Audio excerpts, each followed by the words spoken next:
Well, good morning. It is good to see you today.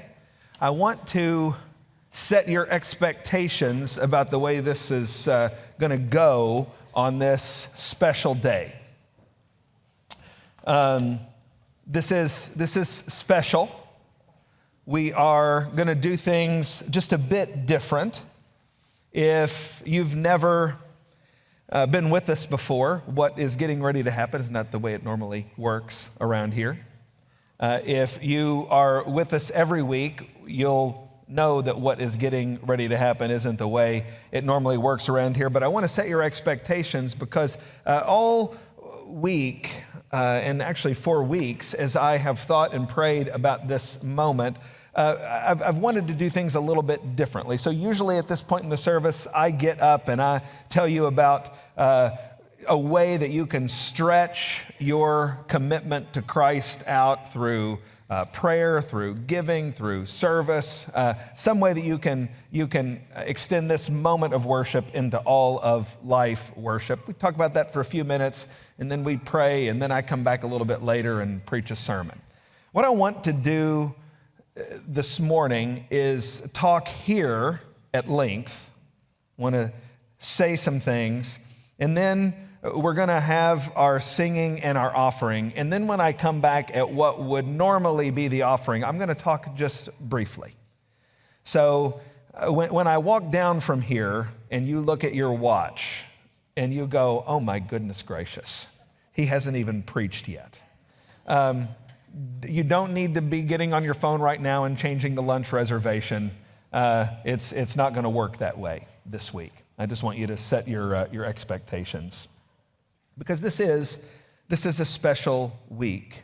This is a special moment in the life of our congregation. And though we've been talking about this for weeks, though we've been talking about it for over a month, it really is important to me that we situate our hearts as we prepare to collect this next-gen offering.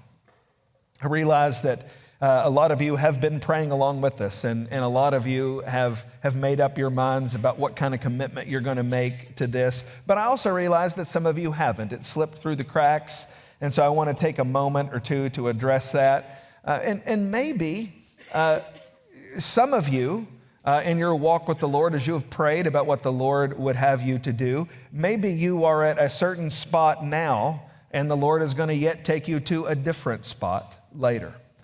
So just recognizing the preciousness and the seriousness of this moment, I want to talk for a few minutes and think for a few minutes about what is going on here.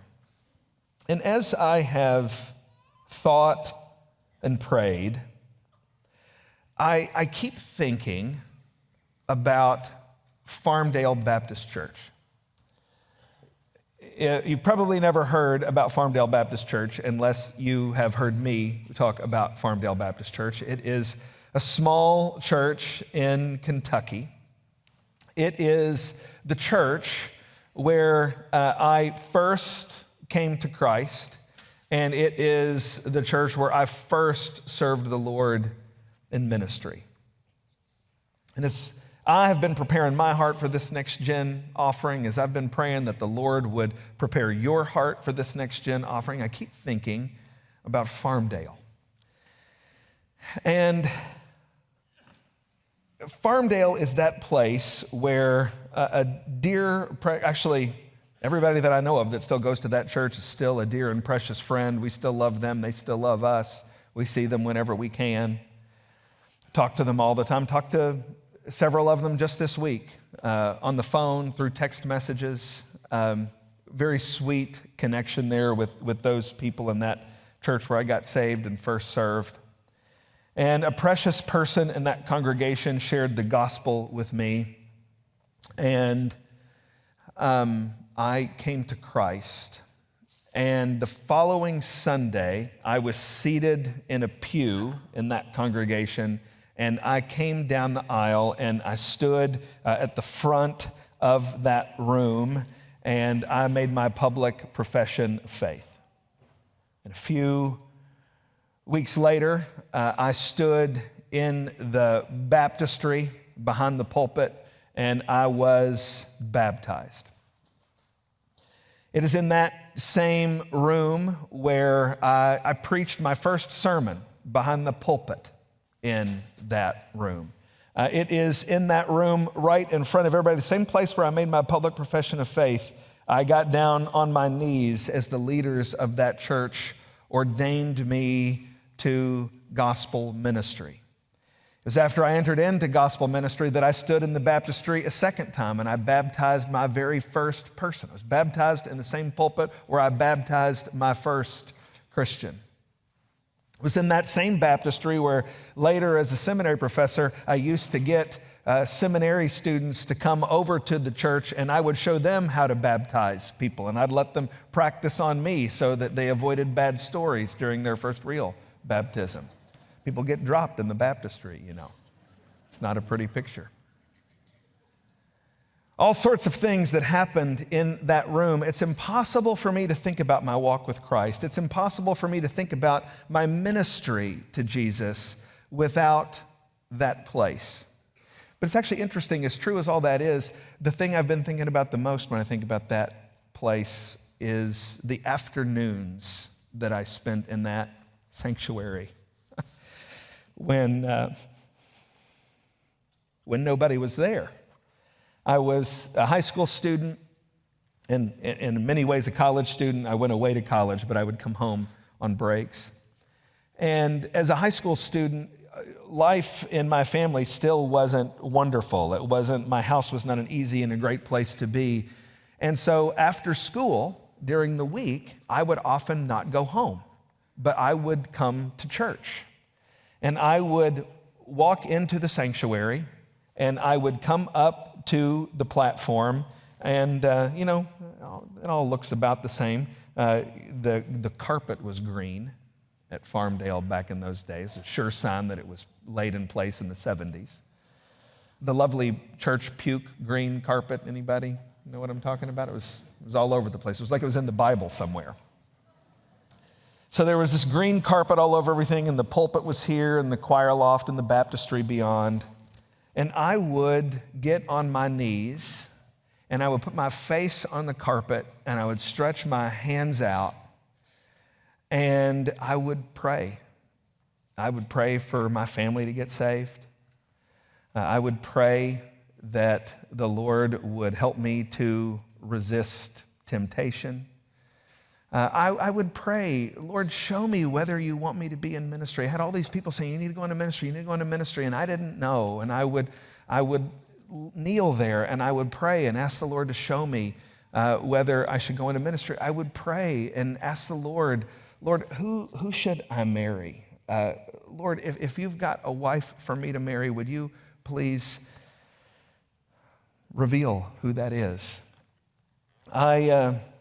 I prayed. I was gripped by this teaching in the pastoral epistles where Paul tells Timothy that we should be vessels of honor and not vessels of dishonor.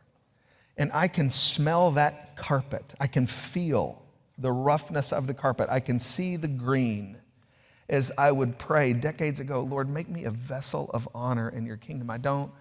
If you want me to go into ministry, I don't want to be a vessel for dishonorable use. I want to be a vessel of honor. Make me a vessel of honor. I prayed and prayed and prayed. I remember it would be the afternoons and in the wintertime when the sun would sink early. I can remember the sun coming through the stained glass and stretching out over the green, and it would turn that green carpet to orange. I met with God in that place. I don't know how many times. I don't know how many times I talked to God. I don't know how many times I drew near to God in that place. And it's a reminder to me that God is doing his work in each one of our hearts. He's reshaping each and every one of our lives. But in this world, he never does it apart from a place. Think about how important place is in God's kingdom. Whenever God does what he does, he always does it in a place. From the very beginning, God was meeting with people in this garden. And then God does his work of building and expanding his kingdom on an ark. And then God does his work and he meets with people in a desert, in a tent. God, when you get into the New Testament, God starts meeting with people in houses. And in the fullness of time, God does his work in the church in a place we call a church. If you think back in your life and you remember a significant work God has done in your life, I'll bet you 10 to 1 it's inextricably linked with the place where you were when it happened. It's going to be hard for most of us, if you're like me, to remember what God did in your heart, to remember the way God changed you, and have that be disconnected from the place where he did it. And that gets us to the chest of Joash. Now, you might not know what this is, or you might have heard about the chest of Joash for a very long time. But the root of the chest of Joash is in the Bible, and it is tied to the fact that God does his work in our hearts in a place. Joash, in 2 Chronicles 24, was a great king in Israel. He was a king in Israel who was morally upright. And that's a big deal because he followed other kings and a queen of Israel who were not morally upright, who were corrupt. They did not love God. They did not love his work. And it was fitting that since that was how they felt about what God was doing, he allowed God's place to fall into disrepair. At that time in the history of redemption, God was meeting with his people in the temple. And for years, the temple had fallen into disrepair. Some of the bad kings and one of the bad queens had plundered the temple and taken the realities that were supposed to be used for worship and had used them to build their own personal wealth. And Joash comes to the throne. And in 2 Chronicles chapter 24, verse 2, it said, Joash did what was right in the eyes of the Lord. God looked at Joash and he saw a young king, a really young king, 7 years old. And he saw a king who did what was right. And this amazing statement comes to us in 2 Chronicles 24, verse 4. Joash decided to restore the house of the Lord. Because Joash cared about the Lord, because he loved what the Lord was doing, it mattered to him about the place where God did that work. And he decided to restore the house of the Lord. He wanted that place where the people met with God to be functional again, to be beautiful again, to work again, to matter again. And so he decided to do it, but there was a problem. The people, the leaders of God's people, had a hard time getting all the money from the folks and to where it was supposed to be. And so Joash comes up with a really practical solution. He says, let's get a thing where they can put their money, and let's put it in a place where they know it is and where we know it is, so that once we receive the money, we can do with it what needs to be done. And so in verse 8, the king commanded, And they made a chest and set it outside the gate of the house of the Lord. They made a chest. Let's come up with a thing. Let's come up with a receptacle where everybody knows where it is, and they can put the money where it's supposed to go, and we can go to that place and get it and spend it on what it needs to be spent on. And proclamation was made throughout Judah and Jerusalem to bring in for the Lord the tax that Moses, the servant of God, laid on Israel in the wilderness. And all the princes and all the people rejoiced and brought their tax and dropped it into the chest until they had finished. The people rejoiced when they knew, here's a way we can be involved. Here is a way we can help. You want our money for God's place? They didn't say, why does Joash have his hand in our pocket? They said, this is great. This is a wonderful thing that there is now a way for us to be involved. And so they rejoiced. And verse 11, whenever the chest was brought to the king's officers by the Levites, when they saw that there was much money in it, the king's secretary and the officer of the chief priest would come and empty the chest and take it and return it to its place. Thus they did day after day and collected money in abundance. They got an abundance of money to do what they needed to do. And the king and Jehoiada gave it to those who had charge of the work of the house of the Lord, and they hired masons and carpenters to restore the house of the Lord, and also workers in iron and bronze to repair the house of the Lord. They took that money and they used it to hire experts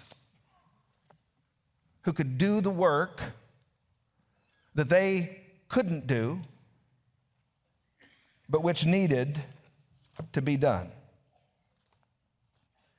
And so I've been thinking about that. Money in abundance, joyfully given for the work of God.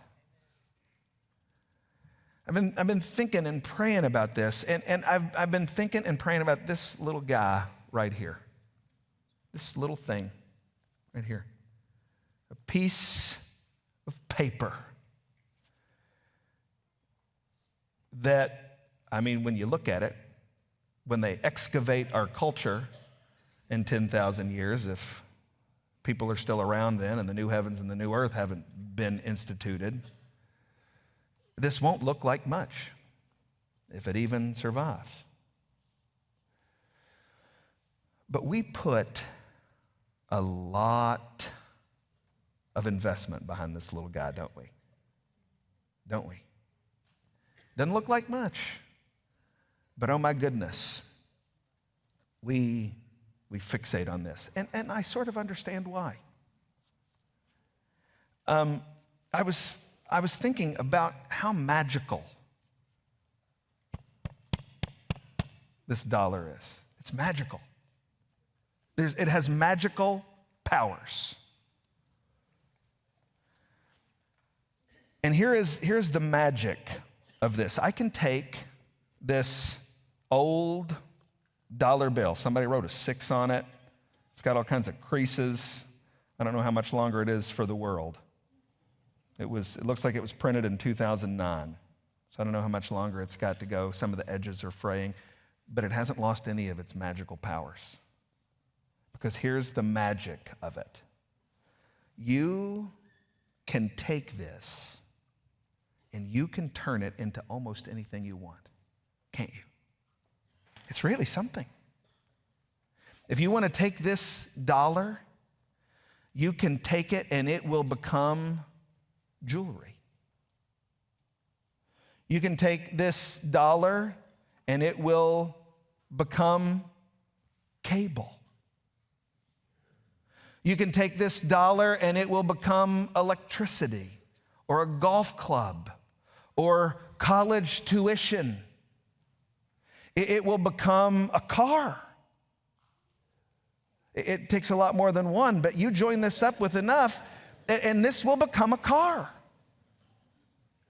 It can be a tie. It can be a pair of sandals.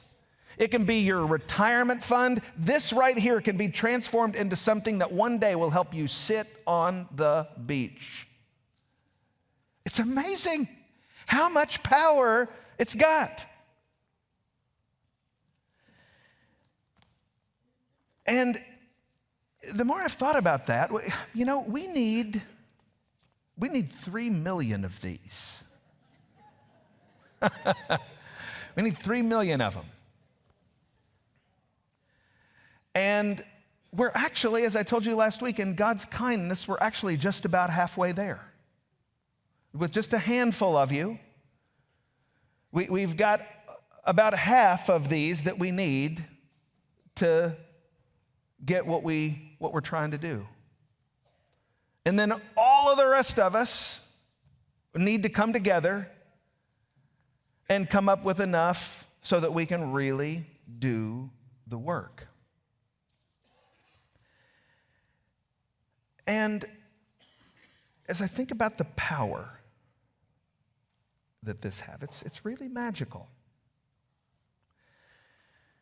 But what determines what this becomes is not this. That has no power on its own. What matters, what is the real power behind this is you. Is you. I realized this these last few weeks. I have stopped praying, Lord, would you give us money? Lord, this is good work. This is important work. Would you give us money? And I've quit praying it. I haven't had the heart to pray it. Because what is behind this dollar, what is empowering it, is your joy. Is your joy. The proclamation was made, and all the princes and all the people rejoiced. The way this works, what gives this the power, whether you decide it's a car or a necklace or a boat, has to do with what gives you joy. And if it gives you joy for this to be a candy bar, then it'll become a candy bar. If it gives you joy for this to be an addition on your house, then that's what it'll become. And if it gives you joy to use this to advance the kingdom of God, then that is what it'll do.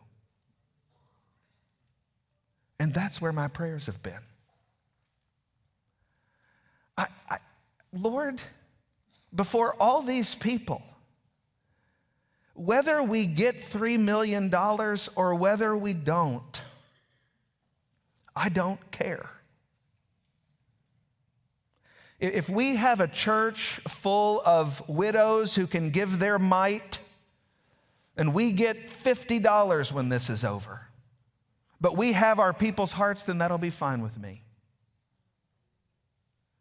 What I'm praying for is a heart and a church full of people with hearts that hear about the work of Christ and rejoice.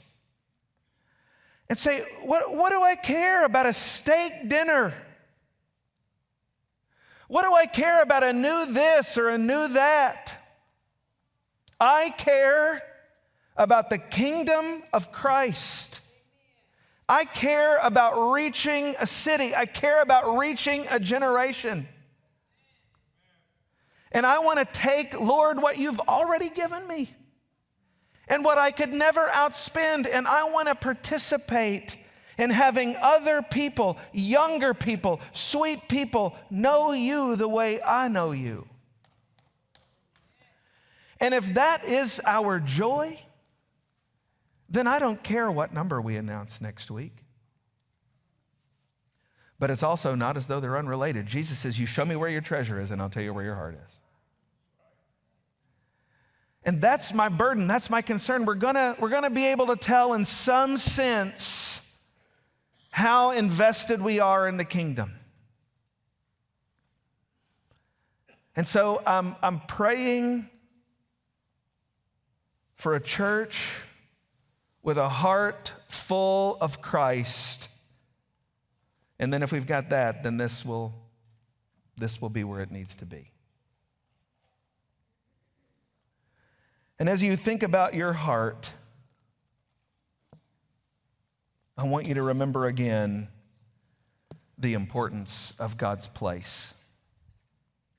I told you when I was a much younger man than I am now, and I would pray on the steps leading up to that platform. I can still feel the carpet. I can still smell it. I can still see it. I can still see the orange light stretching out as I prayed.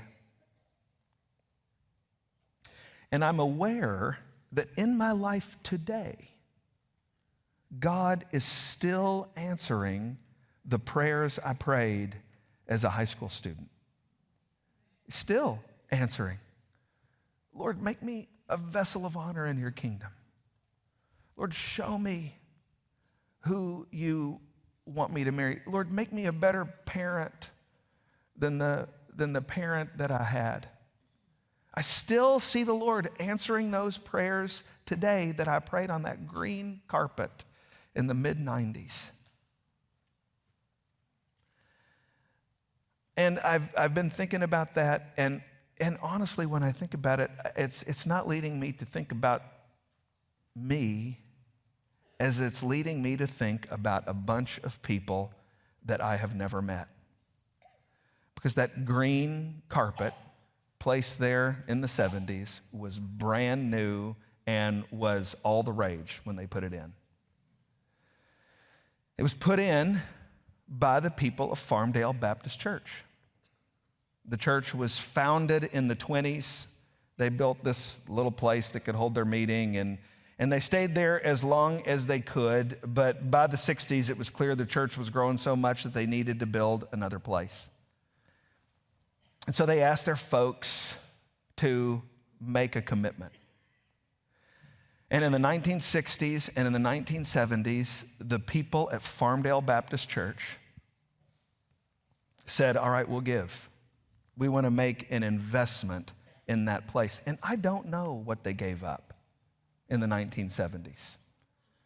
I don't know. I know there are people who didn't get the car they wanted. I know there are people who didn't get the television they wanted. I know there are people who didn't get the record that they wanted because they decided to sacrifice to make an investment in God's place, not because places are everything, but because God changes our hearts as he meets with us in a place.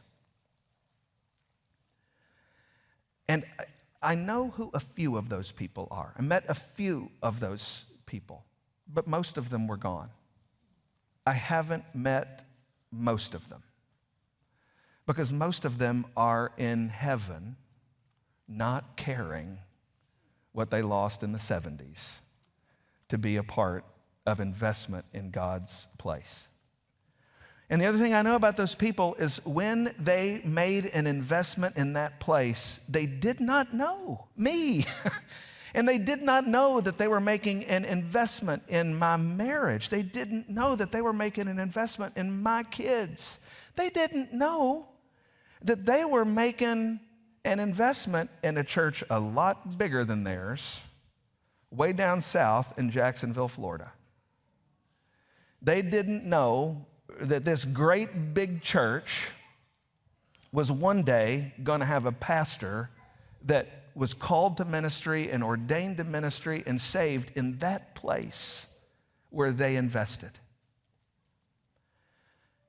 When you invest in the kingdom, because it's your joy. And when you invest in God's place, you do not know what is going to happen. You do not know what good things, what families you're investing in, what ministries you are investing in. Here's what we know. We know that God must save this generation. Don't you know that? Don't you know God must reach this generation? And in his kindness, we are reaching this generation. I'm so thankful for this baptism this morning and the baptisms we've celebrated in the past. I'm so thankful. And we must make an investment in that. We're not even asking you for everything we need. We have sold some property and we got some proceeds from that property, and we've used that to offset a lot of expenses that we've never even told you about. Pipes that nobody wants to hear about, air conditioners that nobody wants to hear about.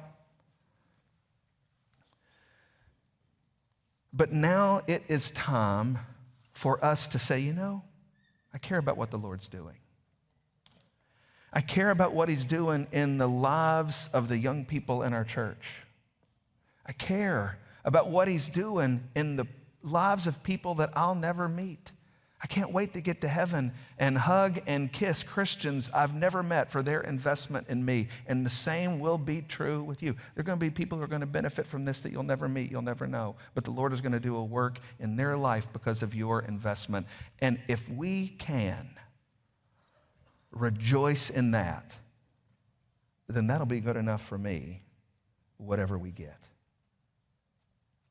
And if that's going to happen, it's going to take a work of God in our hearts. So I don't want to leave that up to us. We need the Lord's work in our hearts so that we'll care about his work.